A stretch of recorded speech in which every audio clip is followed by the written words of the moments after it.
lot of times I'm driving, there's nothing to do, and I shuffle through the radio before I unglue. There's a lot of red on ways, it's traffic, I'm screwed, and I'm wired a bit different than a regular dude. It's not a bad thing, I embrace it, it's true. The radio don't stimulate brain chemistry fluid. The Buddha found nirvana and the Four Noble Truths. Through a meditative process, right action he proved. For me, I require the use of a tool, a detector, pin, pointer, shovel, and beach scoop. I'm meant to work the dirt with my history crew, but everywhere I look, my interest taboo. Most people choose Bieber over Tippecanoe. What does a detectorist listen to when the radio is full of bad music and news? I need an alternative for me to peruse. Beyond Sight and Sound gets fantastic reviews. A metal detecting show where my thought bubble brews. Thank you, Josh Kimmel, for inviting me to a detecting dork out with guests like yours truly.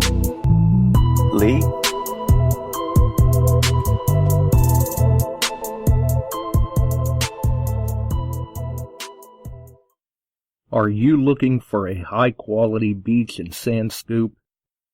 Are you trying to take your hunting to the extreme? How about an American-based company that stands behind their product and everything they sell? Then check out our friends over at XTREME Scoops. John has been making scoops for some time now and makes a quality beach and sand scoop to take your hunting to the next level. XTREME Scoops recently released their new sand shredder that works great in the water and on the beach. And if you're a new Equinox user, you may want to check out his Surfmaster X3 that can trap those small targets you new Equinox users are finding out there. XTREME Scoop's company approach is let's do it right. So do it right, buy it once, and go to the extreme. XTREMEScoops.com. That's XTREME Scoops.com. Caution. Please do not operate motor vehicles or power equipment while under the influence of this show.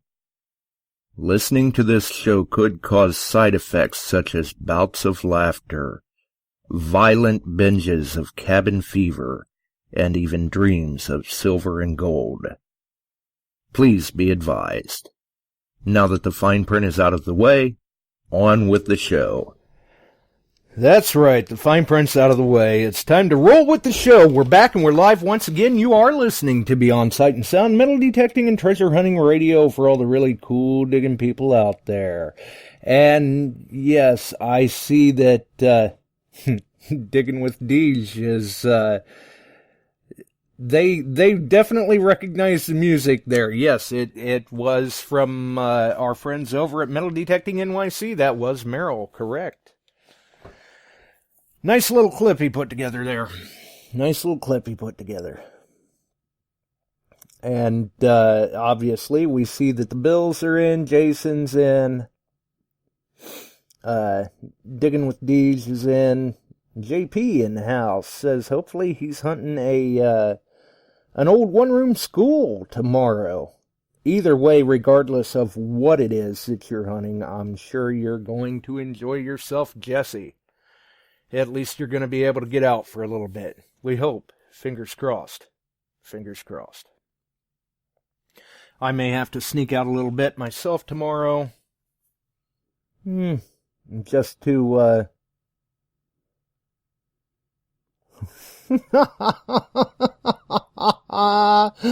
oh.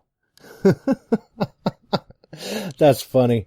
That's funny, Bill. I don't even like rap, but that song is cool. Yes, it is. And that is why we run it. Meryl did a good job with it, definitely. Very much appreciated. Gives it, it's a little something different to kind of mix things up a little bit, right? Hey, you know, I mean, we don't have to be I don't know. I haven't received any feedback like that, but I'm sure some people may go, oh my God, that sounds like rap. I'm not listening to this garbage. But you know, hey, everybody wants to be a music critic sometime. Either way, like I said, like Bill says, you know, rap or otherwise, it's still cool. It's still cool. Yes, it has been said, Bill, and I guess it's no different with Merrill's contribution as well. So definitely big shout out to our friends over at Metal Detecting NYC. Definitely. Well, links in the description. Our friends at Shooters and Prospectors, first and foremost. Chuck Smalley, the man with the plan, the dealer of choice, a multi-line dealer, and a very, very excellent dealer to deal with. I don't know where they snuck in there. I'm looking. I see everyone else spotted him, and somehow he snuck through. But, I see that Paul's in. Detected! As in all metal militia. And there it is. I see the name now. Mr. Grant Hansen in the house. From the XP Team USA podcast, XP Team USA, and all of that, which they were back. They're back from their break, and their next podcast will be September 20th, 8 p.m. Eastern, right here on Spreaker. And the link to the podcast is actually in the description. Along with our friends over at DETECTEES.com, Extreme Scoops, Brute Magnetics, the XP Team USA podcast website, YouTube channel, or actually Facebook group, but you can find their YouTube channel too by searching XP Team USA. Actually, you just Google XP Team USA and your screen will light up like a Christmas tree.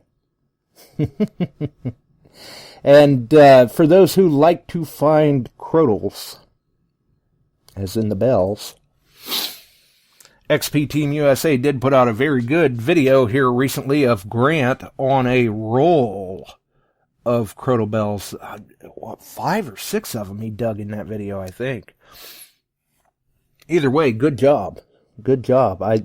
I'm pretty sure he had dug enough of them in that video. He knows exactly what they'd VDI like on the dais and what they sound like anymore. He can probably call them before he digs them now. But who knows? Who knows? And then obviously the link for our friends over at All Metal Militia YouTube channel, Facebook group, the link for Metal Detecting NYC, Lucky Lou in the house, and the link for Ohio Metal Detecting, the link for the Cordova Detector Raffle. If you're looking to get yourself entered, Grant says the VDI and the tones were jumpy on all of them because they had iron shanks, and yes, that will skew the signal.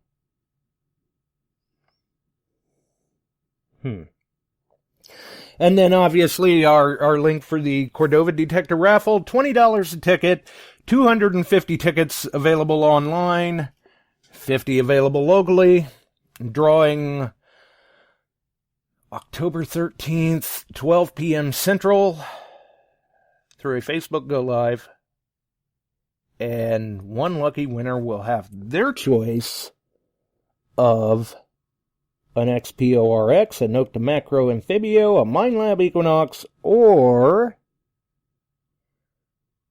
a Garrett AT Max. Your choice of one. Not one of each, but your choice of one. Your detector of choice. And then the link for the Great Metal Detecting Christmas Giveaway Facebook group, kids ages 5 to 15.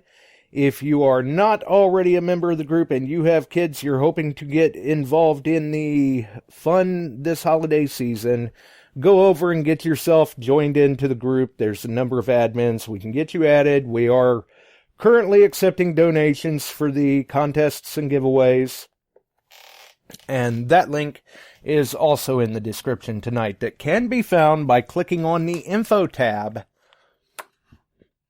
on your PC, tablet, whatever method you use to dial into the show. And I do think that covers all of our links. So, I see that we have well,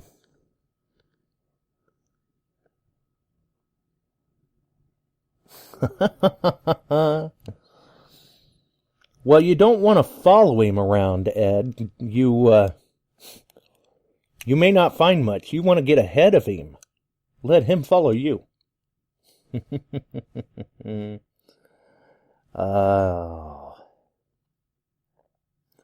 Let's see.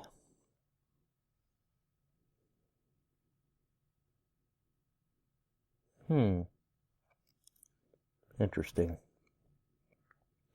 Okay. So I suppose I think that covers all the links. Now, so we know we've got a few people that are regularly in the chat that operate YouTube channels or have YouTube accounts. Maybe they just haven't uploaded any videos recently, or maybe they haven't uploaded any videos, period. But we do know that a number of us, we lurk on YouTube, even if we're not uploading videos or creating content. We also like to, well, those of us that are creating content anyway, we like to upload our share of videos. Some of them very, very good. Looks like Barb's in. There's another YouTuber. So some of them are very, very good. But you have to stop and think. What do we got going on here? Okay. We'll get rid of that. So we've got a number of us that we're on YouTube. Some of us are creating content and uploading on a regular basis. Some of us maybe not so regular. Some of us on there do try to stick to a fairly consistent schedule, I guess you could say. Some of us try to upload once a week. Some of us maybe it's once a month. Some of us it's just sporadic wherever we get the opportunity. And then, especially here recently, channels like XP Team USA have been uploading 2 or 3 times a week. Which is great. Definitely.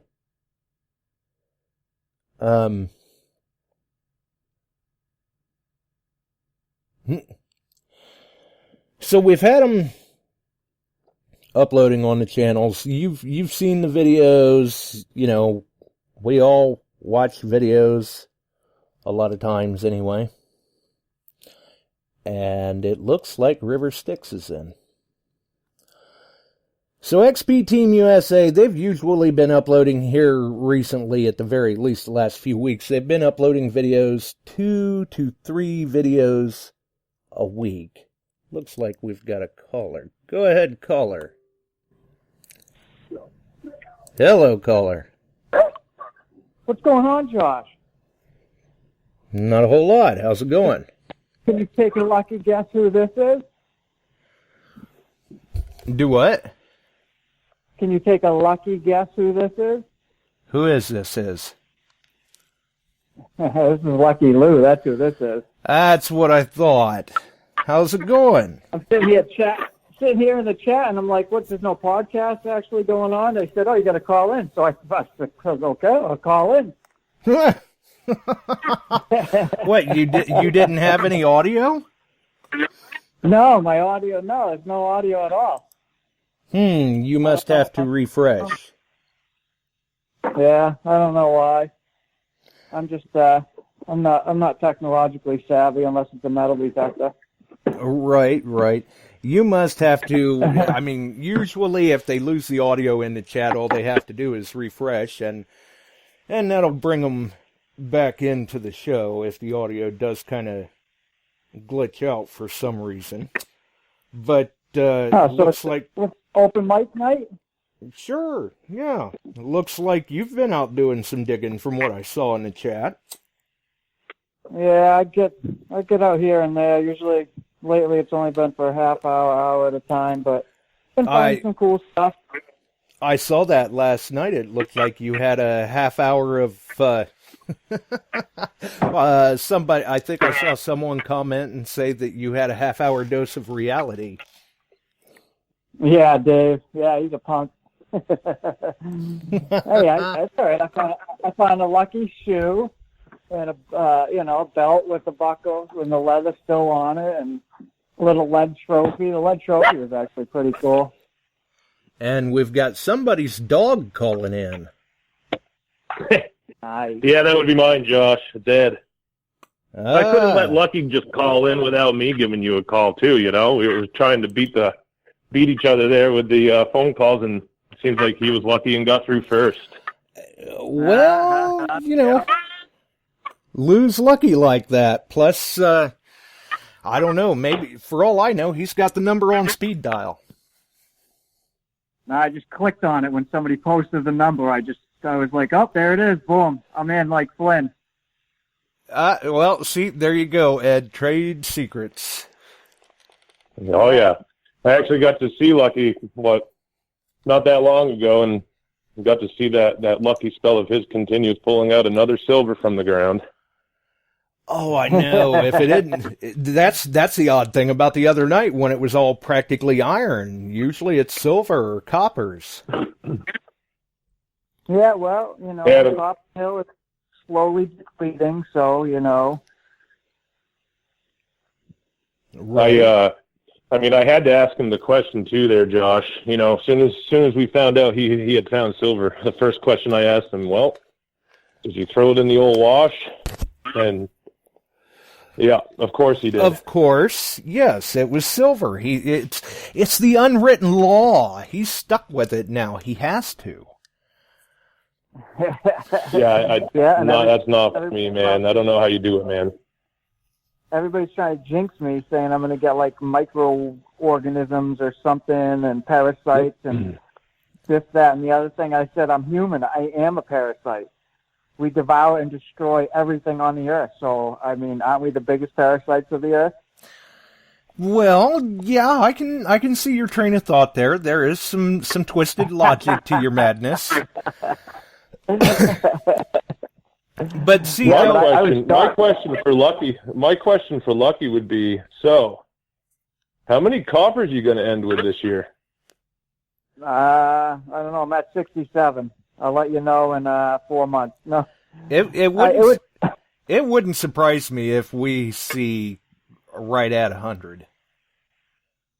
Yeah, I mean that would be awesome. It would be. You know, I've been super busy working, so I haven't been out detecting too much after work and stuff. So right, it's hard to rack the count up when you're only doing it a half hour here and there. Yeah.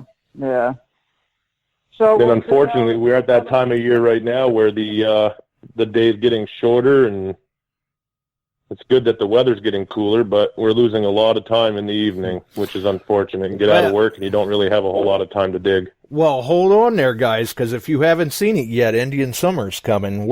We've had heat indexes in the 90s this week here. Yeah, it's all coming this way, Josh. Yeah, it's definitely warm out there for sure. Yeah. Well, once we set the clocks back, then then it's all done. It's right, exactly. So maybe I'll get like a copper spill somewhere. I still never found a copper spill. I found one here, a couple here and there that were like a foot to 2 feet apart from one another, but I never actually found multiple coppers in the same hole. So the closest I've ever come to a copper spill has been wheat pennies. Well, I have found Indian head spills, but now we're talking like copper bronze. Yeah, no. Hey, a spill is a spill. Oh yeah, it's all history. I'll still take it. Yeah, I found that's like a 27 coin spill at a property that was late 1790s, and all the coins were from the 1980s.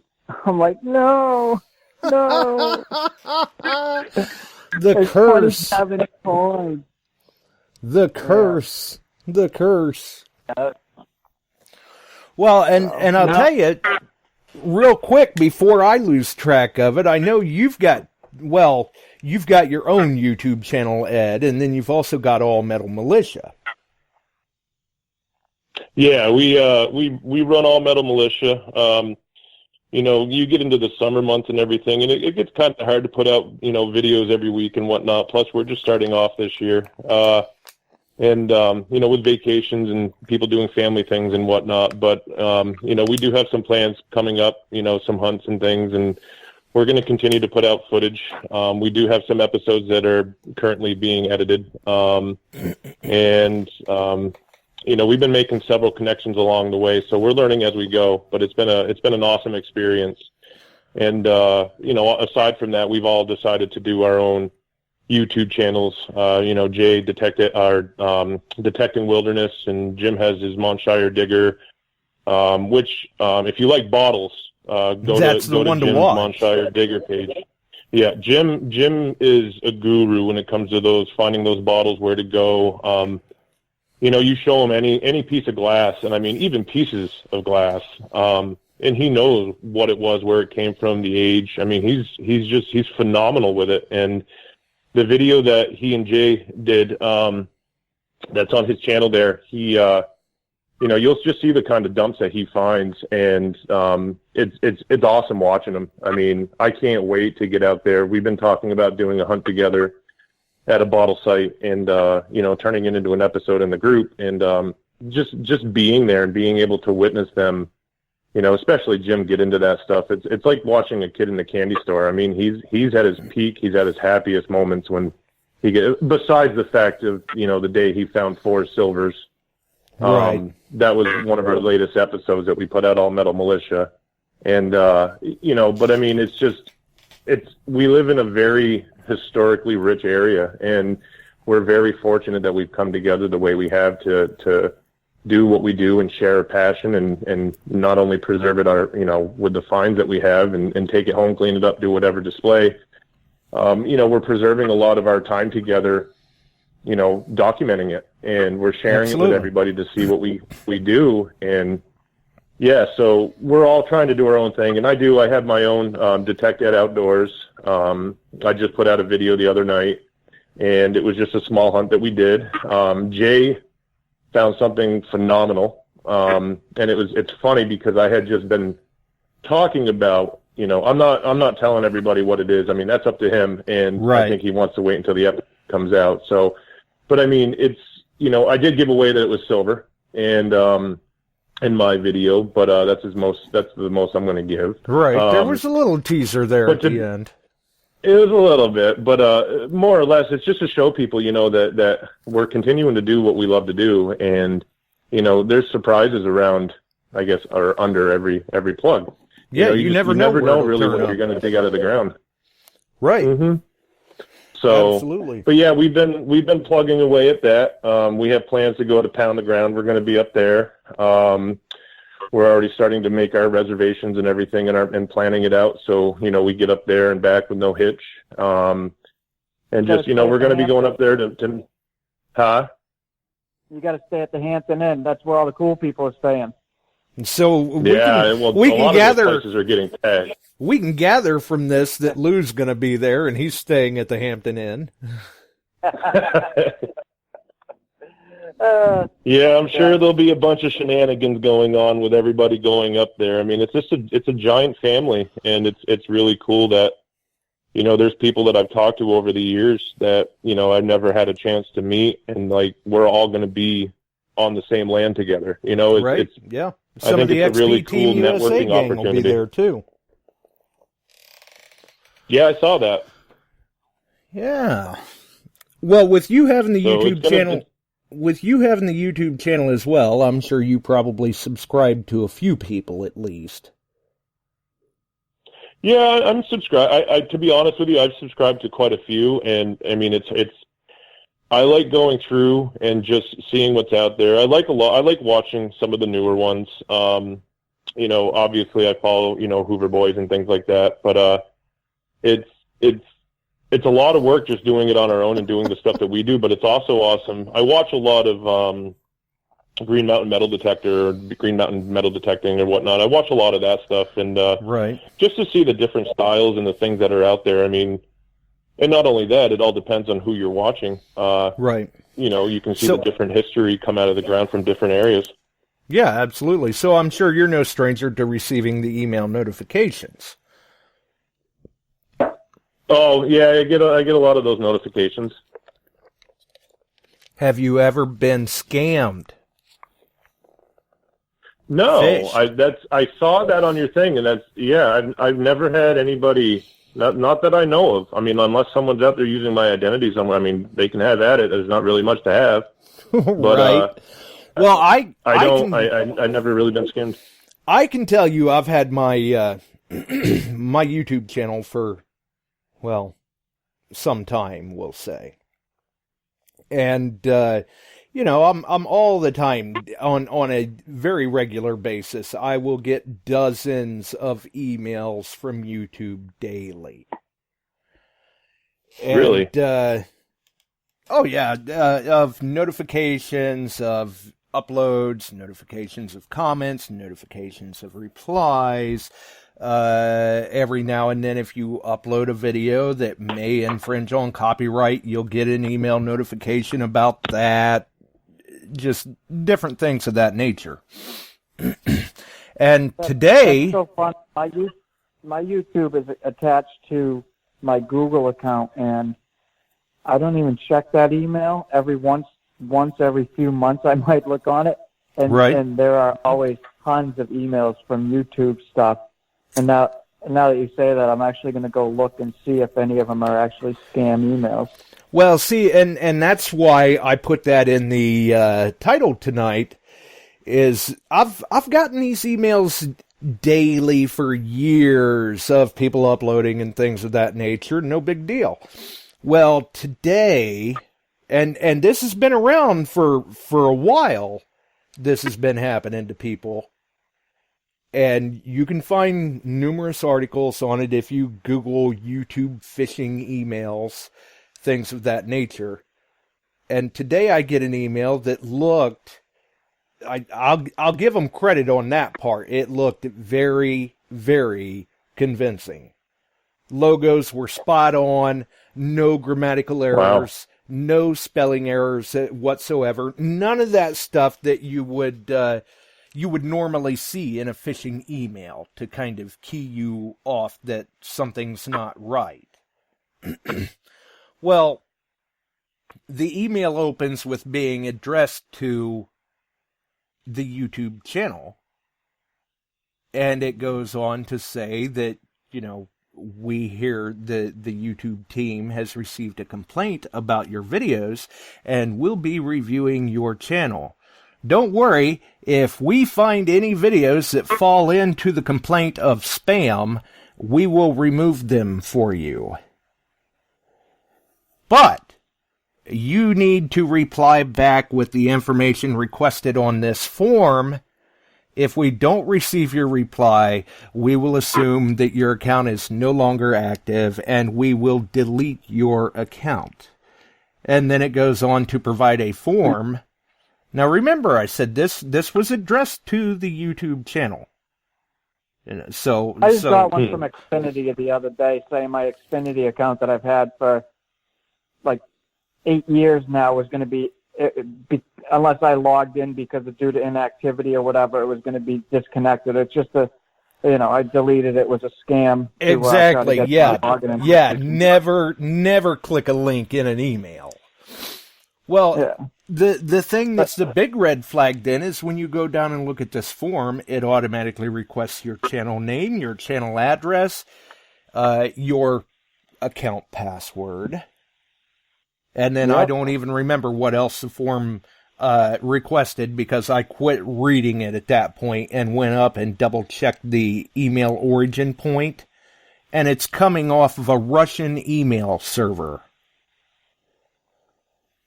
Yeah, sounds about right. Now, if you go back and Google this stuff, a lot of these emails are coming off of Russian email servers. But like I said, this looked very convincing. There were some things that were worded where it's like, well, something doesn't sound quite right. But then obviously once you get down and see that they're requesting your channel name, your channel address, your channel password, clearly that is a phishing attempt. It's nothing to do with YouTube. The email address doesn't even track back to YouTube. It tracks back to a Russian email server. So these people out there that are trying to scam and pull these phishing attempts, they're getting very, very clever and very creative and more convincing, actually. Because like I said, the logo work was spot on.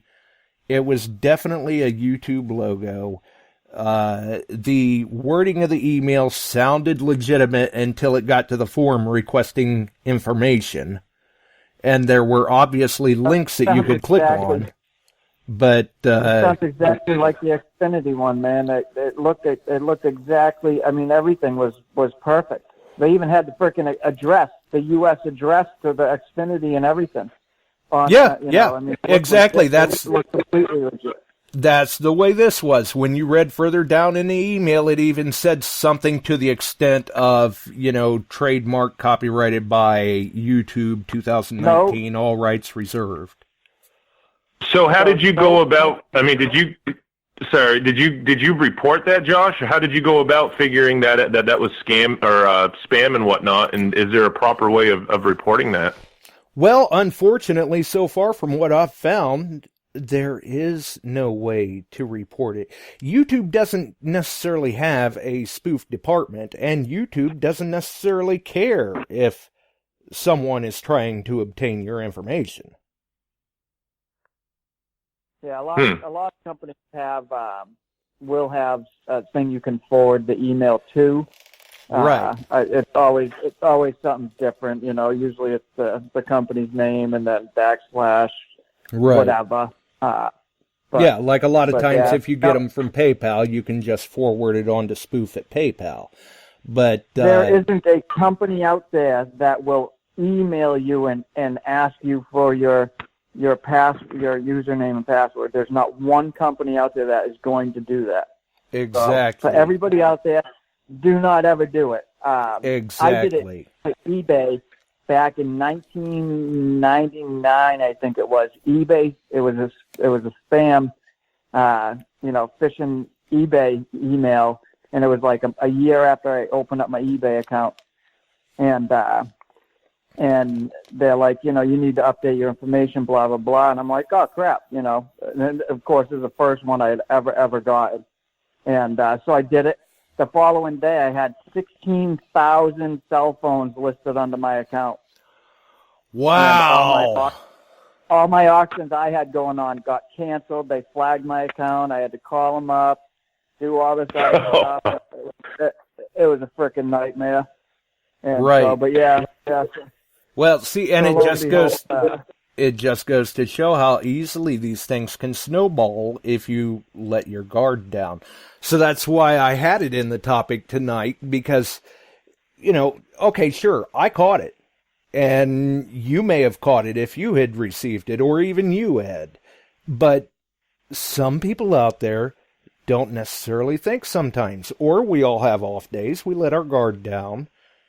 And well, let's face it, when it comes to YouTube, I think that's why we're going to continue. We're going to continue to see this kind. I mean, it doesn't matter. Social media. I mean, even bank. Like I've had my bank card and my account cleaned out 4 times. You know. Exactly. I mean, wherever there's people, there's always going to be those people that, you know, that just do these kind of things, and it's unfortunate, and it's very scary because there's a lot of people out there. I mean, I know you have the listeners that you have now, you know, hearing Lou say, you know, don't do it, don't open this if it's, you know, they're not going to ask you for, but just, I mean, all the people that are out there that aren't aware, you know, and they get something like that and it looks that legitimate. I mean, it's very easy to fall victim to that. And the sad part is that there's nothing we'll ever really be able to do to prevent people from doing that to one another. And it's very unfortunate that happens. Yeah, all we can do is try to stay on our guard and, you know, report those emails if there's an avenue to report them, or at the very least, make sure to mark them as spam. And that's a good way to tell sometimes, is to go back at the top of that email and look at that origin email. Where did that email come from? I mean, obviously, YouTube is not going to contact me about my account through a Russian email access. Right. Just the other day, I got a on Instant Messenger. My neighbor across the street sent me a video, and you know, he's always sending me silly stuff or whatever, and so I just clicked it, thinking it was just a funny video. Oh boy! And of course, his account got hacked a couple days prior, and they were sending that out to and if all you have to do is click that link, and they have your password, and exactly. And so I had to immediately go in and change my password to my Facebook account. And frickin', I was like, Ed, what are you doing to me, man? Why don't send me any more videos ever? Right? Yeah, exactly. I mean, now Ed sends me links to videos on a regular basis, but I'm in regular communication with him, and when I see that link, I know what it is. But a lot of times, if somebody that maybe they haven't messaged me in 3 or 4 months or something, and all of a sudden I get that random video message out of the blue from them on Messenger, I don't even click on it. Or that friend request. You get a friend request that says, "Oh, so and so wants to be friends with you." Like, I don't trust any of them anymore. And I mean, I know sometimes people create new accounts, and sometimes theirs get hacked, and you know, they delete them or whatnot. But I mean, every time I get any kind of friend request or anything like that, I'll actually research it before I'll accept it. That's only if I know the person. Right. You know, if it's just random people sending me random things that, you know, their profiles or whatever would just created, or they have 2 photos from yesterday starting on Instagram, or, you know, it's just, you got to be very careful with that. And it's just very crazy how the world goes, man, and how many people are out there to do these things to you. It's crazy. Right, exactly. I mean, let's face it, not everyone out there is our friend.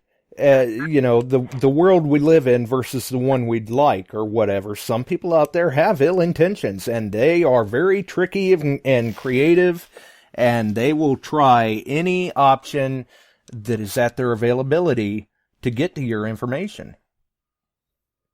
Mm-hmm. Hey, Josh, what was with that ring you found the other day there? I've been meaning to ask you about that. Okay. That big gold one? Yeah, the what? That big gold one? Yeah. Thing's a beauty. That's huge. Yeah, it was huge, Josh. Well, that's the funny thing, though. It's really not that big.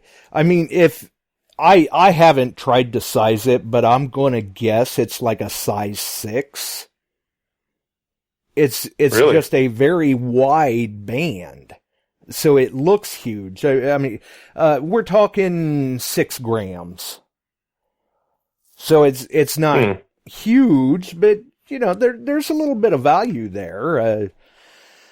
I don't know, at least $125 worth of melt, but from everything that I've been able to find through my searching on the internet and what other people have provided through comments or messages, that ring is quite possibly dating to the late 1800s to turn of the century. So That's awesome. I really don't have any interest in what the melt value is. Because at that point, to me, it holds more of a value to me for the historical significance rather than how much gold it's got. Absolutely. The feeling when those things come out of the ground, man, I'm telling you, there's nothing like it. When you see gold pop out of the ground, especially after digging foil all day long, that's a cool feeling. Well, and that's the other thing. Before I cut the plug, I'd have just about put money on it that I was digging a deep engine. Just because of the range it rang up in, and I thought, oh boy, here we go, I'm going to be on Barb's list again. And got down there, the depth of the carat, and wow, it's a gold ring. It's got to be. Nothing comes out of the ground that deep looking that clean. And sure enough, yeah, it was. The stamp mark threw a little bit of confusion in there, though, because the mark in that band has got 3 X's with a sideways W. And that's one of the reasons why we're saying it's late 1800s to turn of the century, because apparently that ring was made before the, the 1906, I believe, Gold and Silver Stamp Act. That's when they standardized the stamps on jewelry. Are you having it looked at? Has anybody looked at it for you or anything like that? No, not really. I did. Let's see. I want to say one day last week, I did take it up to a local jeweler here just to have it tested to see what the gold content was. Because I've tested it here, but the only acid I've got around right now is 10K, and it tests at 10K. But some of the gold rings out there with 3 X's may test up to 18K. So I took it into a jeweler, and obviously his first question, he looked at it and he says, "Where'd you get this? You get this overseas?" I said, "No." He said, "Where'd you get it?" I said, "Well, you could kind of say I just dug it up." "Oh, well, it sure cleaned up nice, but I don't have a gold test kit." Okay, my question is, did you clean it the right way when it came out of the ground? Because silver and gold... No, it did not go in the washer. Come on. Next one. Because the inside of that band was packed so full of dry, hard dirt, I could barely get it punched out of the center when I found it. Even more reason to put it in the washer, Josh. Nah. It's a lot. Get that loosened right up. That's all right. I mean, I did a quick little go live when I did dig it up, but I had to cut things short because somebody was coming up on me to see what I had found. So I had to get everything put away. But yeah, I took it into the jeweler and he looks it over and he's like, "Well, I don't have a gold test kit," which I guess is my first red flag of maybe I shouldn't deal with him. What kind of a jeweler doesn't have a gold test kit? Yeah, but then he went on to tell me, he says, "Well, I think that marking is overseas." And I told him, I said, "No, actually that company dates back to, they originated in New York in 1850. They later went on to become art carved. So I guess that's the The second red flag that maybe I shouldn't deal with that jeweler, because he acted like either he didn't know what I was talking about, or he thought that I didn't know what I was talking about when I told him that I have traced that maker's mark back. I know where that ring originated, and I know why it's got the 3 X's for the stamping in the band is because it dates to prior of 1906. So far, we would have been better if you found a gold coin. Then it would have just had a date on it, and you would have known exactly when it was from. Yeah, exactly. The mystery would have been solved right there on the spot. I'd been tickled pink, and that would have went in the washer. Oh yeah. I'd have had to have done a go live just for Lou. Heck yeah. Yeah, we're going to have to see that someday, Josh. You just said it out loud, and now if that day comes, man, we're going to be waiting. Yeah, if I happen to find a gold coin, I guess it's going in. Just don't swallow it, because it's not fun, finding it afterwards. Right, exactly. So yeah, the jury's still kind of out on, is it just 10K? Is it more than just 10K?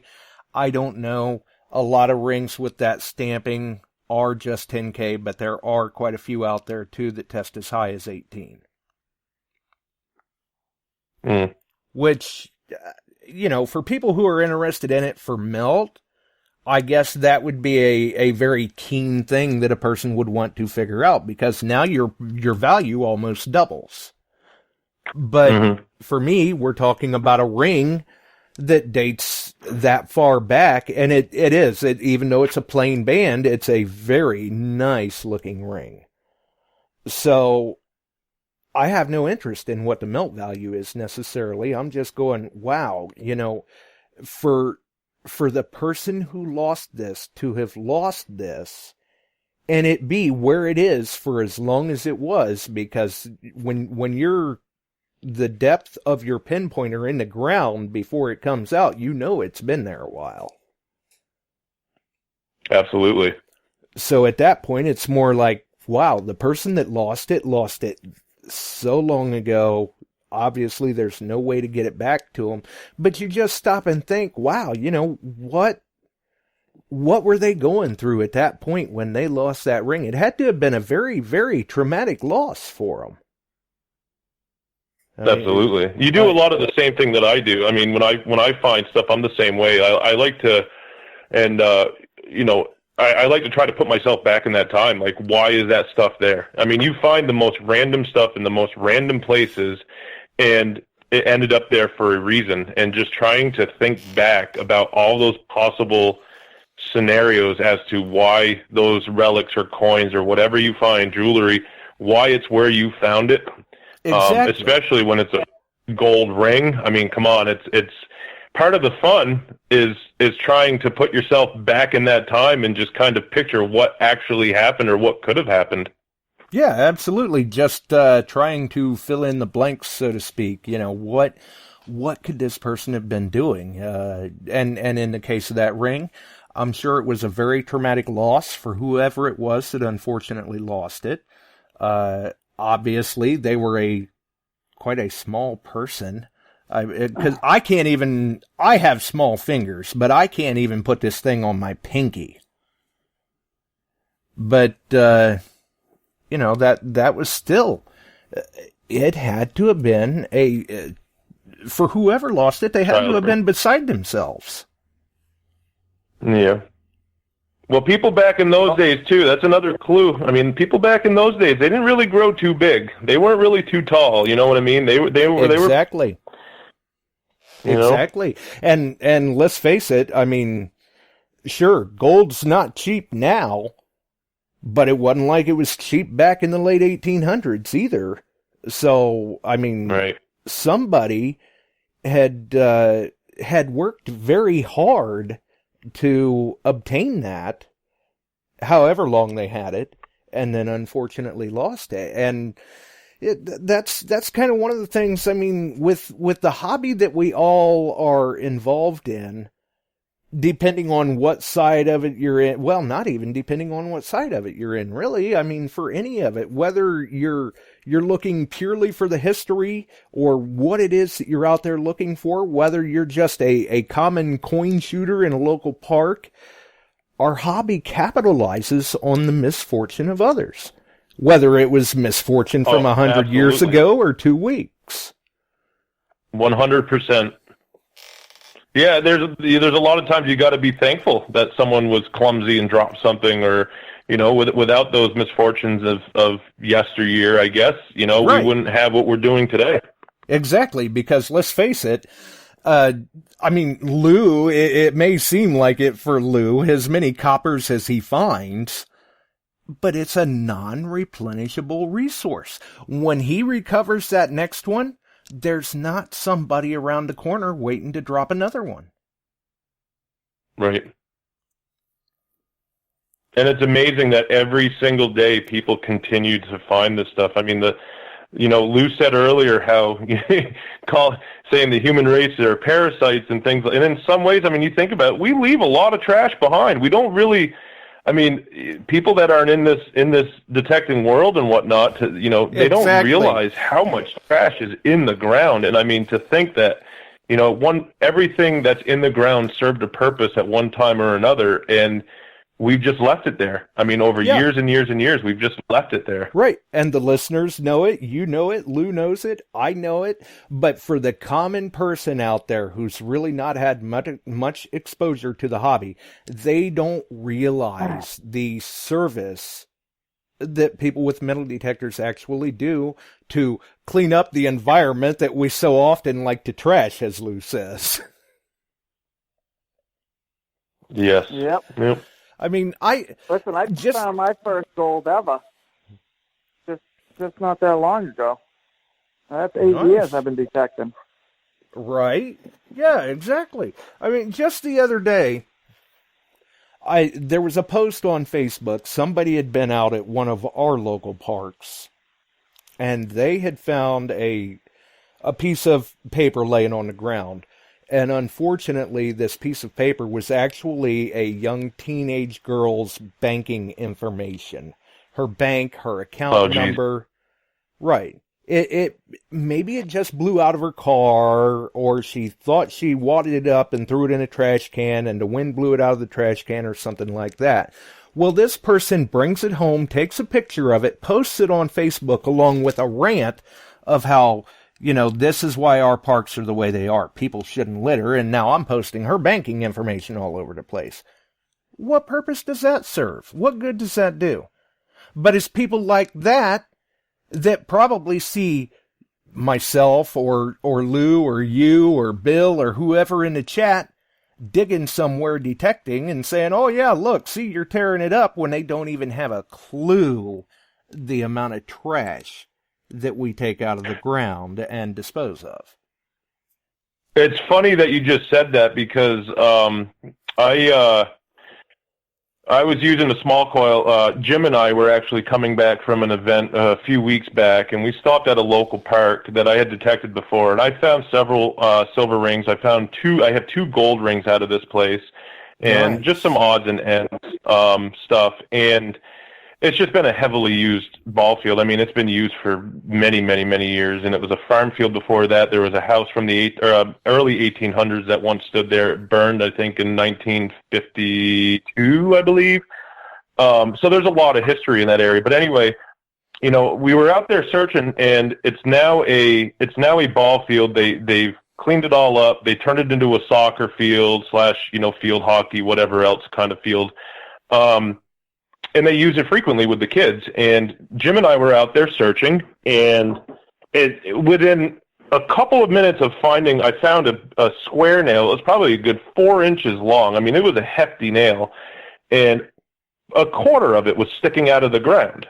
And I know that they had gone through about a year ago. They went through and they turned it all up and they smoothed it all out and whatnot, but clearly they didn't pick everything up.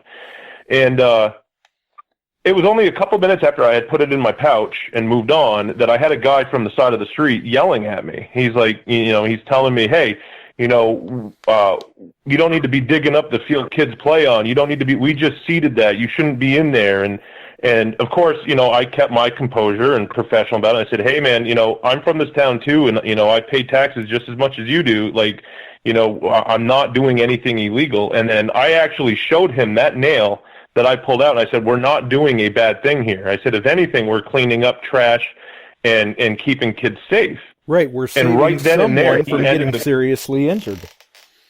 Exactly, and right then and there, when he saw me hold that nail up and I told him what I had, he stopped. Okay, go on about your business, have a good day. I was going to go on my business anyway because I wasn't doing anything wrong, but it's like there's a lot of people that don't realize that we're not doing harm. I mean, there are people out there that unfortunately just go through and dig and leave stuff array, Right, unfortunately. The majority of us don't, and a lot of people don't realize that, and to see the trash, and that's why I like to make it important, when we do some of the videos to show the trash, because we pull out a lot of trash, and we're saving a lot of possible injuries. Absolutely. I mean, many of us do that, and we do our due diligence, whether we're digging it up out of the ground or picking it up off the top of the ground. We're saving people from getting themselves injured, whether it's a nail, broken glass, hypodermics. Some areas that is a very prevalent problem. Say that. When I was doing parks all the time when my kids were smaller, I had an irate dad come up to me, and he was swearing and just going off about digging in the playground area. And it was that day I had found a syringe, and along with other sharp stuff and whatnot, and I showed him the stuff that I had pulled out of the bark mulch and the dirt and stuff. And it shut him up so fast and turned into thank you for doing that. Yeah, I mean, people, a lot of times people want to assume the good that's out there in everyone and everything, but let's face it, reality check. How many careless diabetics have you seen? That needle was not for a diabetic. So we got to get it out of there and dispose of it properly. We've got River Styx Outdoors on with us too. How's it going, Tom? Hey, good. I just heard you guys talk about that. And I just wanted to say a couple of days ago, I was in Idaho City, Idaho, and I was metal detecting in one of their parks. And the sheriff's deputy came up to me and he says, do you have permission to be out here? And I said, yeah. And I told him who I talked to and everything. And he says, oh, really? He said, so you just digging holes? And I opened a pouch with a bunch of trash and square nails and everything, and I pulled them all out. And I put them right in his hand. And he goes, oh, cool. I says, but I got to take off anyway. I said, I'm running short on time. And he goes, well, you know what? He says, when you coming back? He got real nice. I mean, it was that simple. When I showed him all the trash, right, he was instantly, oh, when you coming back? He says, you're welcome to. Just like that. Right, exactly. Yeah. I mean, because people actually see then we are doing a service both for the environment and the community. I mean, like with I showed him my plugs. Right, and like with he just saw the one hole I was in, but I showed him the previous plugs too. Right, and like with the sports field that Ed was on here recently, I don't know if vehicles ever drive across it or not, but in some of our parks, there's a lot of times that we use that land for vehicle parking, and when you've got a nail like that sticking up out of the ground, well, hey, there goes somebody's tire. Yeah. Mm-hmm. What's even better is when you show all the trash to a homeowner that came out of their yard, and they're like, that was all in my yard? And I say, yeah, you can have one of the cleanest yards around after I'm done. Right, yeah, I'm going to take every copper and silver coin out of it, too, I can find, thank you. Yeah, absolutely. Well, that was part of the conversation. I said, it's going to be safer for everybody. The soil's going to be cleaner. It's going to be richer. Now, I don't know if any of the iron and stuff we're pulling actually adds to the richness of the soil, but that was my story, and I'm sticking to it. Well, Yeah. Oh, yeah. and even if it doesn't seem to have much of an effect ecologically, when we're cutting them holes and all of that too, I guess you could always use the argument that we're aerating the soil. Absolutely. That'll probably get you in real good with the farmers. Yep, I love it. Well, and I've also, over the years, there's been a couple times that I've had the police called and whatnot, and there was one time I was actually knocking for permissions, and in the middle of talking to a landowner, I had 2 state troopers pull up behind me because, people get, when you go around and you're knocking on doors, obviously they think something's up. Yeah, absolutely. But when you're most of the older houses too, they're the people that own them have been there for quite a while, and you have some people just coming around wanting to get on your property and whatnot. It's a shame that sometimes they get scared enough to do that. I understand why, especially with the stuff we were talking about earlier, how there's people out there, scamming everybody and their mother, unfortunately. Exactly. Everybody's on their guard, so a lot of times when you're doing that, it's not all that unusual to have some interaction with law enforcement because somebody contacted them. Right, but they're they're always nice. When you explain to them what you're actually doing, like every single encounter that I've had, they've always been like, wow, that's cool, or, oh, I thought about trying that, or, oh, hey, do you watch these guys on YouTube? Like, there's a lot of people out there that don't actually that don't actually get into the hobby, that know about the hobby, and when you explain it to them and show them, even some people that go through and they see you digging holes, like that gentleman that got upset, once you actually, if you explode at them and you cause that conflict to get even bigger than what it's meant to be. Right, it changes the whole story. But if you explain to them what you're doing and you show them and you're willing to be approachable and invite them into your world of what you're doing and everything and educate them, I think that's the only way we can really combat this whole everybody being against what we're doing. Right, and we've said it many times here on the show, your best defense is to educate the uneducated, because a lot of times the people that are putting up so much of a fight against us in the hobby are the people who honestly don't have a clue. They're ignorant to what we do. Not to say that they're stupid, they're ignorant about it, and we have to take the time and approach them properly. Like you said, we can't blow up at them, but approach them properly and educate them a little bit, explain to them what we're doing, and many, many times they wind up walking away with a completely different perspective than what they had when they originally walked up on you to begin with. Barb just says they're stupid.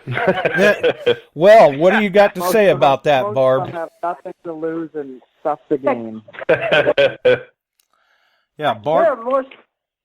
There are more stupid people in this world than when I was born. And it is like quadrupled 500 times. Oh yeah, I'm a firm believer that apparently natural selection does not work like it was intended. I'm going to tell you, the day they had to put on a coffee cup, this is hot, it may burn you, shut the front door. It's like... Oh, man. Well, that's just like don't use a hairdryer in the bathtub. The reason why these warnings are in place is because somebody, whether it was a hold my beer Somewhere and watch this moment, somebody was crazy enough to try it. That's my favorite Is that like don't exit the airplane while moving? Right. Yeah. Yeah. Yeah, and guess what? I'm glad I don't work in the emergency room anymore because I don't get to see those stupid people anymore. Okay. But it was funny because I was cooking bacon while the show started, and then work called. You just derailed the chat now. You mentioned bacon. Yeah, but I had these great tomatoes, the season's almost over, so I'm like, I'm having a BLT with those bad boys. And then work called, so I was kind of listening, not listening, having to deal with work. and I heard the phishing, and then realized you were talking about scammers and all that. And yeah, wrong fishing, Barb. yeah, it's funny because my mom's 85. Old school, does not use the internet at all. The computer was made for solitaire, and that's its only function. And we finally taught her, don't answer these phone calls. So she will call, when I call my mom twice a day when she's not working. She still works at 85. On the day she works, I just get to talk to her on the way home, but she's like, those spammer people, you don't know how many of them have called me today, but I'm not answering the phone because they're even calling me with my own number. Yeah, absolutely. With the technology, they can port numbers, call you from local numbers, and that's the other thing that's getting so terrible about it. I mean, I usually get a call once or twice a week, it seems like, from Social Security threatening to suspend my Social Security number due to illegal activity. Oh, really? It's like, sure, okay. And if I get lucky enough that it's actually a person on the other end of the line, as soon as they go through their spiel, I say, yeah, hey, thanks. Put me in touch with your supervisor, and they hang up on me. I like to tell them that they're contacting the sheriff's department's fraud line, the hotline. You tell them that, let them say their spiel, and you tell them exactly what you are, and they'll hang up, and for a couple days at least you won't get a phone call. But exactly. Well, my aunt's passed away, but she worked for the IRS, and I would tell them. There's a comment that YouTube. I'll call my aunt. Those people don't care. There's a comment that YouTube what? Didn't care that this phishing alert is up. And I can tell you, I did get an email from my bank, and I almost replied to it. It was years ago. And then I went, no, my bank ain't going to do that. So I called my bank, and I'm like, I'm reading this email from you, and I clicked on the link, and it takes me to a site that looks like my bank. But did you send this? And she was like, no, email us that, forward that to us immediately, please. And I was like, oh, God, thank God I didn't answer to it. And she's like, they had only a couple people call them, but they were trying to track down how many people it had been sent out to. But they were like, oh, no, send it to this email. This is our, not customer service. It was like their risk people, Right, and especially with financial institutions, retailers, a lot of the companies like that, PayPal, eBay, everybody's got a fraud department or a spoof department, security department, whatever, that they want that email forwarded to. Unfortunately, though, with YouTube, so far from everything I've seen in the searches, there's not really anything you can do to report that. All you can do is not click on anything and delete it, or mark it as spam. And stay vigilant. I worry about the day my mother gets dementia because it's going to be lock her up real quick because she'll give everybody whatever. Well, if she does do what I did with my mom when she got it, close all of her accounts. It's funny you brought that up, Barb. I had that very email last week, verify your security questions and everything, and the bank address and everything was identical, but there was one extra / in the web address. That was it. And that took it to a different person. Right. Yeah. They make them very convincing. And it doesn't take much to do that. Just an extra / in there or something, and you're off into uncharted territory where you could be having some serious regret. I got the same thing forwarded to us, and I did. Right. Absolutely. So I'm glad my mother does not do anything online, does not have a smartphone. She has a dumb phone. So I'm glad I ain't going to deal with all that stuff. Well, but they can still get to her even with a dumb phone. Oh, no. She don't answer she does not answer. If you call her, Josh, she ain't going to answer your call. Well, there's a lot of people that don't answer my call when I call them, Barb.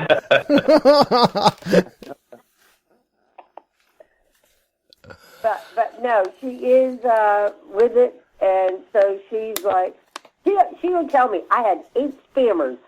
This one called from here, this one called from here. I said, you didn't answer it, Mom. No. And she's hilarious, you know. Good. You've got her trained well. She's staying vigilant. Well, when my Barb, dad you got was- everybody in the chat talking about bacon now. See, I haven't I even know. seen the chat, and I knew it would happen. Well, I'm sorry. I had the best BLT for dinner. It was fabulous with this big old heirloom tomato on it. So I'm sorry, guys. But there's some in the fridge. If you want it, come over and make yourself one. Now- That's all I can do. What you need to do, though, Barb, is take a picture of that and post it on your page and tag Cody. Already ate it. Well, then just make a post and tag him anyway, saying, yeah, this is what I had for supper and you weren't here. Sorry about your luck. Oh, God. Speaking of Cody. He'll think you found an hit up by- Indian. No, I got hit up by Pete Floyd to be meet the digger this week. So Right. I'll meet the digger. He pronounced my name wrong, but that's okay. Everybody in the world does. It was funny. But I did put about me and Cody's bet and how it's one of the best jokes on Facebook and in the metal detecting world that we've had a bet now over 1.5 years to find an engine, and neither one of us can find one. Yeah, I don't get that. I mean, Ed finds them. Lou finds them. I find them. I do. I find them, Josh. You find them. Yeah, I find them. Bob, you gotta come up here. Well, Out here, we put them in with. Up here, we put them in with the Wheaties, and we put them in with our pocket. We just find too many of them, Barb. Thanks. Yeah, I got 3 of them in my pocket right now. Ha, ha, ha. And that's no lie. Ask Tom. He's seen them. I think I got over 70 now. Nice. Well, I have a lot. Since last Wednesday. I have lots and lots, but I've only found 2. Right. But Well, you keep Yeah, trying. you buy You'll them get at the yours. store, Bob. That don't count. Do you have a barber? Do you have a barber quarter though, Barb? Have you ever found a barber quarter? That's my bugaboo. Like, Here's the thing.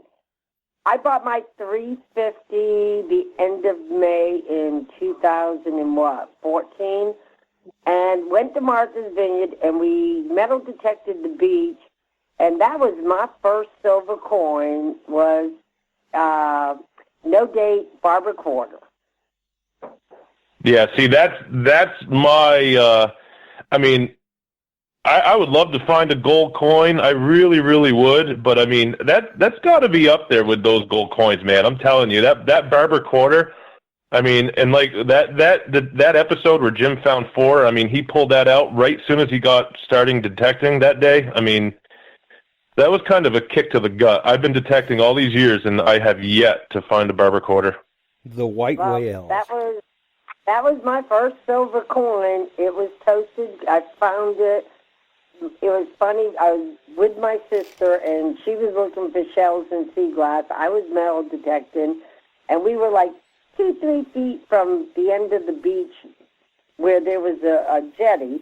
And she said, "Let's turn around." I said, "No, let's metal detect right to the end." And literally 6-7 inches, 1 or 2 more swings of the coil, and I went, "This sounds really good." Now, I can say we had dug up one of those big iron beams. We laughed. We dug and dug and dug, and I'm like, this is something for beach erosion. I don't think we're going to get it out of here. It was huge. And Right, you need a bigger shovel. She's like, you weren't going to get it out unless you had a freaking crane to get it out. Lord knows how many feet long that iron beam was. And when I'm like, no, this is something.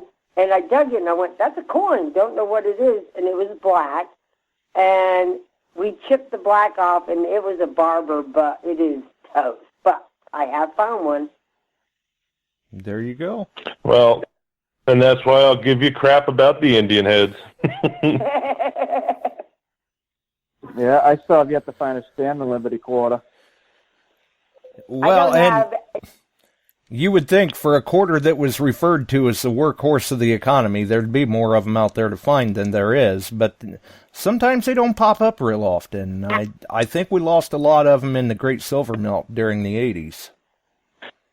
Yeah. Well, I got myself a Standing Liberty quarter earlier in the year, and Joe got me all pumped up, thinking it was going to be finally my barber quarter, and I couldn't wait. And I mean, it was still cool to find that Standing Liberty, but it took the wind out of my sails, man, because I was hoping that was the moment. It just hasn't happened. Well, right. I think everybody has something on their list, just one thing. I mean, everybody has the gold coins and silver, whatever. But there's that one thing that just always just eludes them, and I guarantee everybody has something on their mind and something on their list that they just can't find. I'll take one of everything. I don't care if I've found it before or not. I'll take it again. Have you ever found a silver $50? Well, I got 2 walking liberties over the past month. I hadn't found one of those. That and the Standing Liberty were the 2 things I've been wanting to find and I hadn't found. And now I got 2 walkers over the past few weeks. So yeah, I got a walking half on the 4th of July, which was pretty cool. that was a good video. I remember that. Yeah, I wasn't planning on filming. I just thought. I mean, I literally was only there for 10 minutes. I had like a half an hour before it got dark, and so that was cool. But before, the only other half that I had ever found before, it was actually a coin spill. It was Ben Franklin half, but it was in with a Rosie. And I have, Nice. I'm never going to say I don't want to find $50 or whatnot, but I think I would be more excited with the barber quarter. I really do. Right, yeah. I mean, I'm not going to throw a $50 back, but No. yeah, definitely, I'll take it. Dawn Marie Batten. Hey, Dawn. Dawn is a great person. We stay together in South Carolina when we do the hunt down there in Black. Yeah, and she wants to know, what is the oldest coin y'all have found? Go ahead and Any coin or silver coin? I guess any coin. The oldest. 1650. The oldest one that I know of. The only one that I know of is it was a weekend of $1. I actually found a $1 in Massachusetts. The day actually we met up with the Stealth Diggers that day, and then it was the next day I decided I didn't have any plans, and I went out to a field just down the road from where I lived, and it started to rain. It was my last hole, and I pulled out a 1721 $1. Oh, Wow, nice. wow. Yeah, that was my best weekend. Yep. What about you, Lou? I heard 16 something. 1650s French Liard. It's pretty toasted, but it's still the oldest coin I found. So Hey, it still counts. That's awesome. my oldest U.S. coin is I actually got a second. I have 2 Liberty Cap, 2 1795 Liberty Caps. Yes, he's got multiple. That's a heck of a problem to have, Lou. I want to know how he's getting these permissions. Are you knocking on doors every day and just everywhere you go and just clearing out an entire area or what? Because, man, you hit gold mines every time. He's the landowner whisperer. I go and I knock on the door. They say yes, and I hit up that yard, and I'll go. Those are my half-hour hunts, I'll just, they're all usually within town or whatever, and That's awesome. I'll hit it up until I'm not finding much, and then I'll just go to another house and knock, and they say yes, and like I can't wait to go back to that place where I found that walking Liberty half, because it's never been detected, and it's a 3-acre land plot, and it actually used to be the old funeral home. And so, that could be interesting. The possibilities of that could be kind of neat, and so, but I'm really hoping that there's a standing Liberty Quarter somewhere there. But I mean, they're out there. The house was only built in 1870s, so, but I mean, the land has been there cleared out since the town was formed. So nice. But yeah, that's all I do, Ed. I go around, I knock on doors. I mean, I have permissions everywhere in town. It's just, and once I'm not finding much at one of them, I just go and I knock on a couple more doors, got a couple more permissions, and that's it. He knocks the doors, he talks to himself if they won't talk to him, and then he threatens to bring his friends, too, if they don't give him permission. Well, and I found when Steph was up, we went and knocked on a door, and I actually found the 1795 Liberty Cap at this place, and this guy's got a huge garden where the main yard would have been of this house, and so in the fall, once he clears it all out, he told me I could come back, and I cannot wait to go back and do this massive yard area where it's just all turned soil. I like digging in I'll buy gardens. pizza, It's Lou. nice easy digging. Well, there you go. How can you turn that down? Yeah. What'd you say, Ed? I said, I'll buy pizza. I'll bring the pizza. Yeah, you got to come down sometime. Yeah, I know. I had after Pound the Ground. This month's crazy busy, but after Pound the Ground, you definitely have to come down. Yeah, absolutely. I know Steph wanted to get up too and all that stuff. And once the corn gets cut, I mean, like you saw. So when Lou was up here with some other guys the other week, and we were out on a permission that I had, and I talked to the farmer and all that stuff, and right as we got digging, he changed his mind and said, no, there's too many of you. There's too much money in the ground. For what they're planning and everything. We were on an alfalfa field, so it would have been beautiful. It was a beautiful day, beautiful morning, and it happens sometimes. It's unfortunate that we had everybody together, but I still feel very bad about that. And because I had these guys up here, and I had a very, very pristine piece of land that could potentially hold some much more history than what we found out of there already. And so I still owe Lou a nice honey hole. So I'll work on that, Lou. Ain't no biggie, man. I told you that day. I stroked your beard for you. Tried to get you to relax. You did.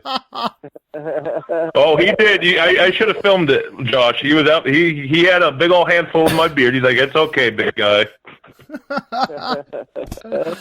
Right. It's not the end of the world. We'll find another one.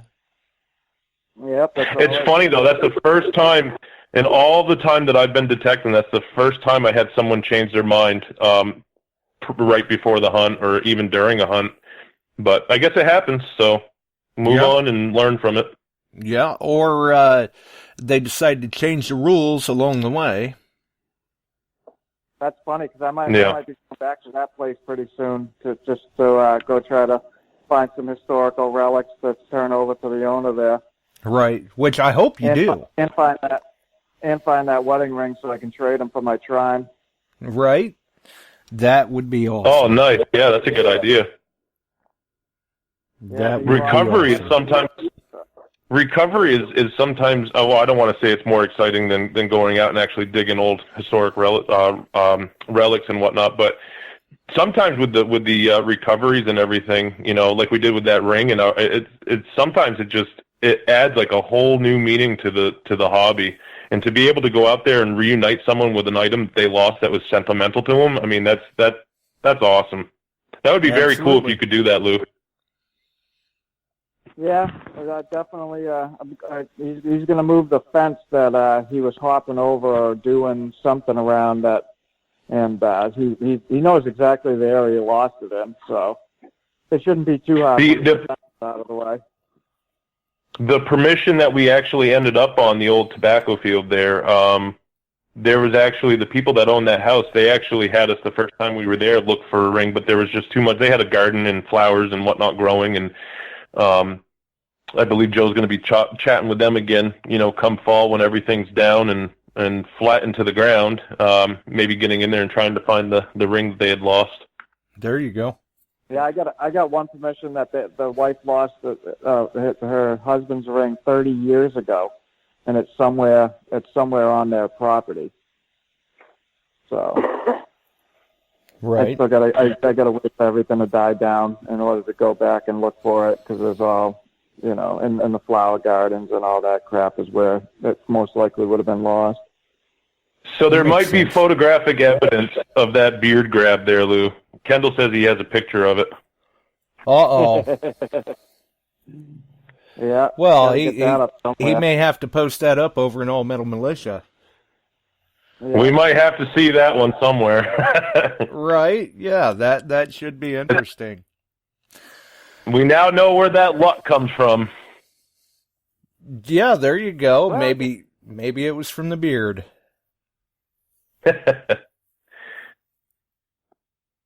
Yep. So I was thinking of making my first video for my YouTube channel. I'm up to 14 subscribers, I believe. Well, it's about time. It's going to be a Yeah, I didn't know you did that. It's going to be a compilation of coin cleaning, silver coins. I might have enough video to do at least a 10 to 15 minute video of just coin cleaning. That wouldn't surprise me at all. Make sure you pick a good tune to listen to, man. Right. I gotta get somebody to make me an intro though, because I don't even know how to do that stuff. So. Well, reach out to Steph. Say, hey, make me an intro. Yeah, my daughter's in here saying that she can do it. Well, that works too. Yeah. Definitely. Well, hey guys, I'm gonna head on out of here. But Josh, it's always a pleasure chatting with you, man. So right, keep on keeping on, and I'll talk to you guys some other time. All right. Later. Well, thanks for the call, Ed. And talk to you guys soon. All right. Well, that was interesting. We had quite a few calls on there for a while. I don't know, who else is Bob still here?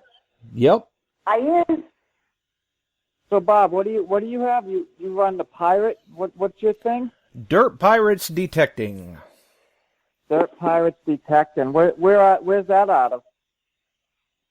It's on Facebook. No, but where are you guys located? Where's you, what state? All over. Well, I'm in North Carolina. Craig Kuhn is in Massachusetts. Ben Risden is in Michigan. Jay is in Florida. Josh is in Ohio. Michael, where's Michael from? Mm. I can't recall right offhand.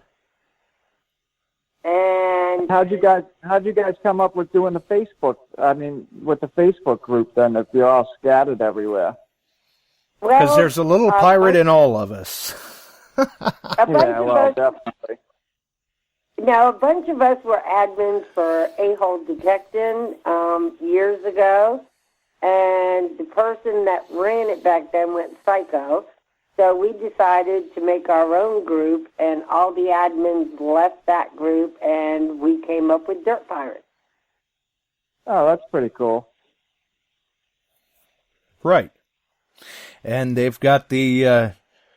I'm surprised if you're not over there, you should go check it out. They've got a monthly contest, Find of the Month.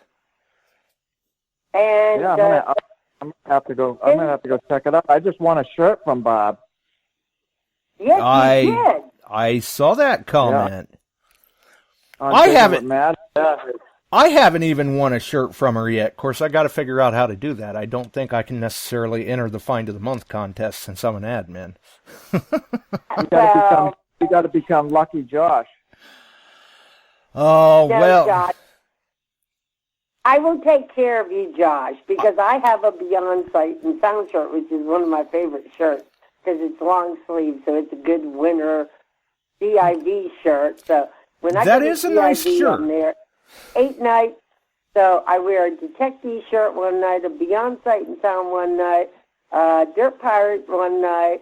And so I'd like take all of my shirts to promote all the groups that I love and wear one every single night that I'm there. And Lou's got a Beyond Sight and Sound shirt, too. Whoa, but she has Well, a he's long special. sleeve? What? I got a short sleeve. I feel like shunned now. Well, I have a you're so long- much taller than her. I'm just playing. The long sleeve ones are really soft and snuggly. They are like the coolest shirts. Yeah, they're not bad. Actually, it's probably not going to be too much longer, and I'll have to break mine back out along with the hoodie. Well, I just wanted to say one thing. On Pete Floyd's Meet the Digger, I plugged Beyond Sight and Sound, Dirt Pirates. I plugged Detectees. I plugged our Great Christmas giveaway that is our second year is coming this year.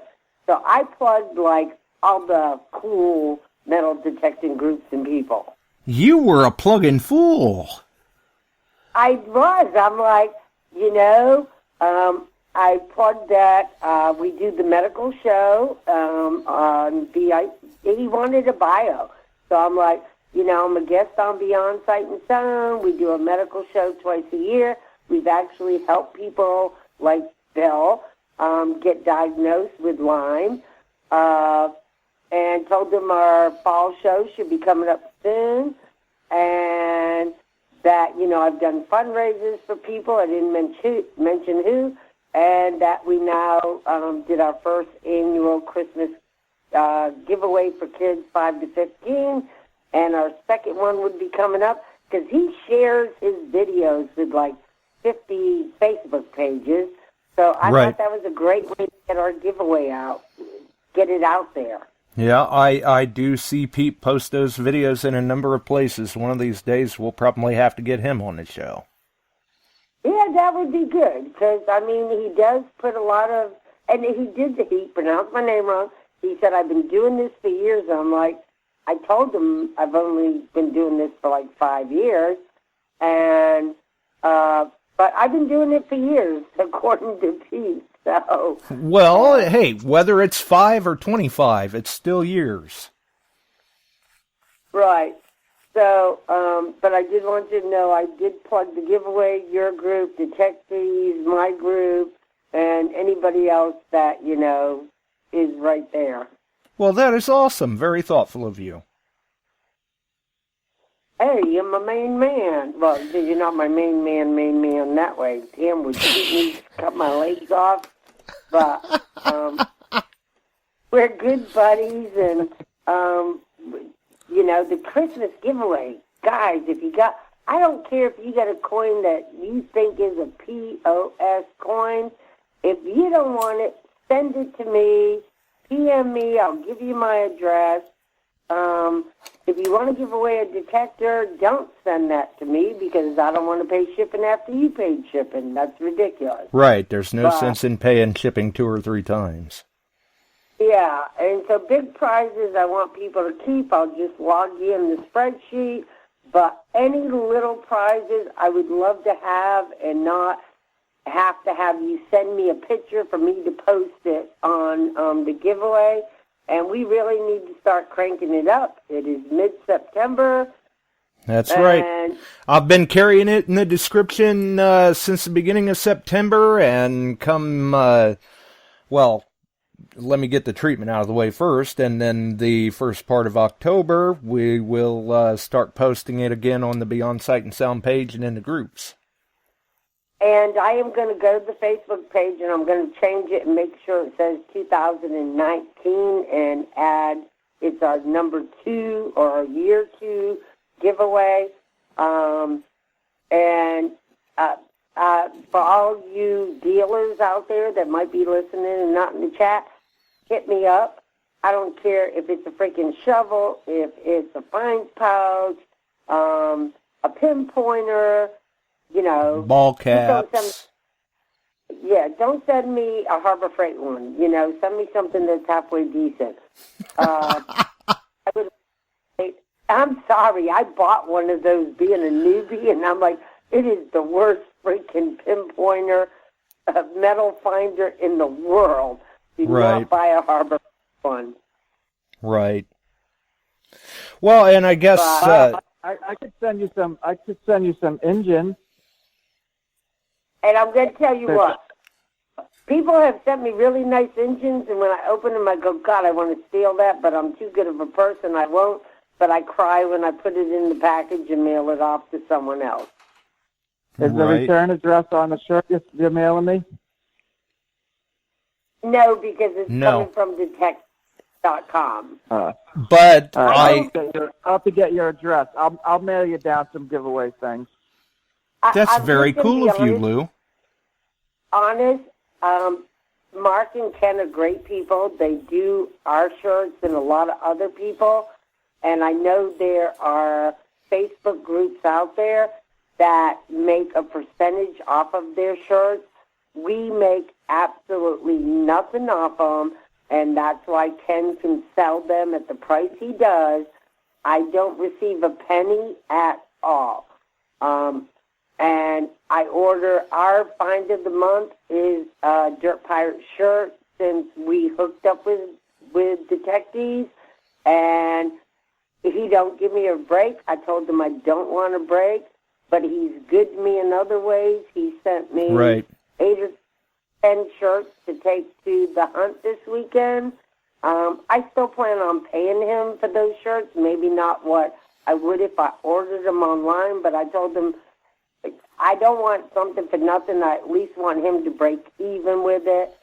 And so the shirts I sell this weekend, I will make up probably $3-4 a shirt. And then I'll send him the rest of the money. But overall, I don't make money off of him. He's in business for a reason. And if he promotes all of us, I'm happy with not making anything, Right, absolutely. They're just great people to deal with. They are. And, there are groups that make money off everything they sell. I'm not in it for that. Our page is great, and I just want, people to join us, share their finds, enter the finds of the month, and we have the find of the year. You have to win one of the finds of the month, or there are months we have runner-ups, like last month. We were down to 3 people, and I said, you know what, we're gonna send both of these people because we were kind of divided as admins. We had the relic people and the coin people, and so I sent 2 shirts out to people, and that comes out of my pocket. Right. And we sent them out. And so both those people will be entered in Find of the Month. Find of the Year. Right. Oh, geez, I should have been in your group a while ago. Right? Yeah, I'm sure some of that stuff would have won sooner or later. I mean, you make some awesome finds. Yep. All right, I gotta get going. It was fun. I love calling in and chatting with y'all. But I gotta get off of here, so I'm gonna hang up now, and you all have fun. All right. Well, thanks for the call, Lou. And speaking of plugging things, too, for those that have been listening, since we've ran into overtime, Lou will actually be back with us sometime here before the end of the year. We just gotta get scheduling arranged or whatever. Okay, cool. Yep. As long as everybody would like to hear from him again. Oh, yeah. Right, yeah. I got many more stories to tell. Oh, yes, he does. Yes, he does. So definitely looking forward to that sometime here in the future. Absolutely. Maybe I'll have a video up by then. Hey, there you go. It sounds like a plan. You get that video up, and we can promote that on the show, too, that night. Yeah, no, I don't want to promote it. Well, thanks for the call, Lou, and keep up the good work out there. All right, thanks for having me on, Josh. We have ran on for quite some time, Barb. Yeah, y'all chatty Cathy's. Them guys out talked to me tonight. How'd that happen? I'm not real sure. But, yeah, I mean, my chat's locked up. Hopefully we haven't put them all to sleep. I don't think we have. Oh, no, they're just cranking away typing. Right, and along with the plugging right away there in the chat, too, everybody heard Lou will be back sometime here before the end of the year, as well as Ed. As long as everybody would like to hear from him, let us know. But, yeah, plan on getting Ed back on to discuss some things here, it may be sometime next month. We've been trying to keep to the open lines kind of format right now for the time being with the scheduling and treatments and all of that. But hopefully by next month we should be back to normal. Okay, and we need to do another medical show this fall. Right, and yeah, we've got that coming up. So we need folks to DM Josh or me on any topics that you'd like to hear us discuss in advance, because I really like to research and make sure I have all my ducks in a row. Right. Anybody that's caught the medical shows know that we need we need advance notice on the topics, because there is a lot of time and effort that goes into the research and statistics that are brought to the table on that given show. Exactly. And don't forget the Christmas Kids giveaway. I will update the Facebook page and share the link on the On Sight and Sound page, so anybody that wants to join, you can only play for one child, grandchild, because we had people last year that were playing for like 18 kids, grandkids, and so we limit the detectors one per household, and that means you, your siblings, their siblings, because we want to make as many families happy as we can. And we made a lot of families happy last year. We did, and I've never seen kids so excited about coins or bullets. Right. I mean, and we'll never delete the pictures that are on there from last year. This is going to be a rolling Facebook page year after year that anyone can go back and look at those pictures, look at the comments, and that just gives us a log, and it's good, if I get audited by the IRS, I can say, no, look, here's our Facebook page. This is what we gave. These are the kids we made happy. Nobody made a penny off it. It was all donations, and we're on the up and up. Exactly. I couldn't have put it any better. All right. Well, I'm going to roll because my phone was dinging, and I don't know if it's work calling me again, so I got to call work. And, yeah, no rest for the weary. So right. There is a hunt this weekend in Kentucky. It's in Berea, Kentucky. The Moonshine Hunt. I'll be there. I'll have T-shirts. I will have... Moonshine? I'll have all kinds. Yeah, Moonshine Hunt in Kentucky. No, you'll have moonshine? Well, if I know you're coming, I can probably bring some, but otherwise, no. Oh, okay. Well, hey, it was worth a shot. But I'll have Ultra. Oh, well, hey, there you go. It's not a bad day. All right, you take care, Josh. All right, thanks for the call, Barb. Nice. Well, we have definitely ran on tonight, folks. I guess we're kind of in extended play, but that's all right. That's the beauty of archives, because you can catch up on the show through the week if you want. If you follow through the Spreaker app, you can always pause it and pick up right where you left off. I know there's a number of us that do that anyway, which is always great. We get a lot of hits on the archives, and even on the nights that we've got a lot of activity in the chat, you never know who all is listening live at the time as well, because we do have a lot of people that don't interact in the chat but do catch the live shows, so it kind of confuses them sometimes when we're talking about the live chat. But hey, everybody still has fun. I guess we're going to roll on out of here as well, but one more thing to mention real quick, as the title said, obviously 9/11 was certainly a day to remember.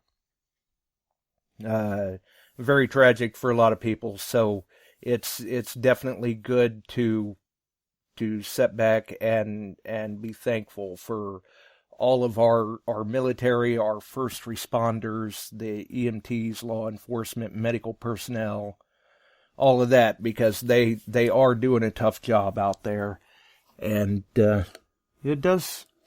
It takes a particular sort of person to be able to do that day in and day out, as well as our rescue workers that are out there as well. It's something else. It really is. So, yeah, hopefully we can still end on a good note, though, and just tell everybody, hey, thanks for tuning in. We enjoyed the conversation. We enjoyed the chat. We definitely appreciate everyone dropping in. Get out there and try to find something if you can. Post up the pictures. You know how we like to see them. Beyond Sight and Sound, Ohio Relic Hunter, Dirt Pirates Detecting, All Metal Militia, XP Team USA, any of the groups. A lot of us do frequent many of them. For sure, for sure. Other than that, I think it's probably time for us to roll on out of here. So if you enjoyed the show, make sure and throw us a like right here on Spreaker. You can follow us on Spreaker, Facebook, the wonderful podcast distribution services, the Ohio Metal Detecting channel on YouTube, and there's always the Beyond Sight and Sound page on Facebook. Remember, I mentioned earlier this year, when we reach 1,000 likes, maybe we'll do a nice little giveaway. We'll see. We're getting up there, though. Definitely good to see. Until the next time, folks, hopefully, we'll see you in the field. Have a wonderful evening.